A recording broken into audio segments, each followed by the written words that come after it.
আসসালামু আলাইকুম। করুণাময় মহান আল্লাহ তাআলার নামে শুরু করে দিচ্ছি। আমি আপনাদেরকে বুঝতে পারিনি, আমার ভুল হয়ে গিয়েছে। আমার দেরি হয়ে গেছে আপনাদেরকে বুঝতে, আমাকে ক্ষমা করে দেবেন। এ কথাগুলো আমার নয়, আমি কপি করলাম ব্যারিস্টার সুমন ভাইয়ের কাছ থেকে। আপনারা সকলে চেনেন ব্যারিস্টার সুমন ভাই। বৈষম্য বিরোধী ছাত্র আন্দোলনের সময় তিনি কি করেছেন? পা চেটেছেন, সরকার দলীয় লোকের কথা বলেছেন।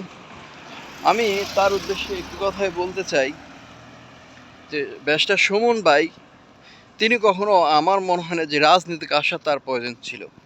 তিনি একটা এমনিতেই ব্যান্ড ছিল। কেমন ব্যান্ড? দেখুন, আওয়ামী লীগ শেখ হাসিনার প্রোগ্রামে কিন্তু মানুষকে ভাঁ করে নিয়ে যেত সমাবেশে। কিন্তু ব্যারিস্টার সুমন এমন একজন ব্যক্তি হয়ে গিয়েছেন, তিনি একটা প্রতিষ্ঠান।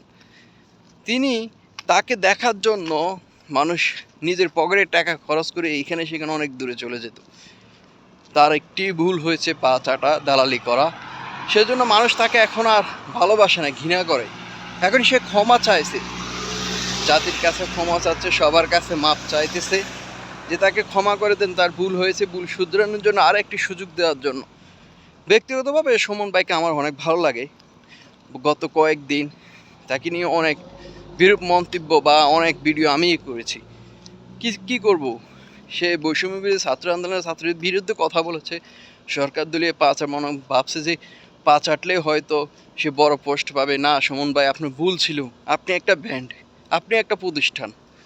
আপনি নিজের জায়গা থাকলে আজকে মানুষ আপনাকে অনেক সম্মান করতো, ভালোবাসতো। আপনি নিজের পায়ে নিজে কুড়াল মারছেন, এটা কারো কিছু করার ছিল না। তো যাই হোক, যেখানে মানুষ ক্ষমা চাইছে, মাপ চাইতেছে, আমার মনে হয় কেউ যদি ক্ষমা চায়, মাপ চায়, ভুল মানুষে করে। তো আপনারা সুমন ভাইকে আমার মনে হয় ক্ষমা করা উচিত। সে ভুল করেছে, ভুলটা শুধরিয়ে সে ভালো কিছু করবে দেশের জন্য, মানুষের জন্য, এই প্রত্যাশাই করব। আর বাকিটা আপনাদের কাছেই ছেড়ে দিলাম। কমেন্ট বক্সে অবশ্যই জানাবেন। ধন্যবাদ।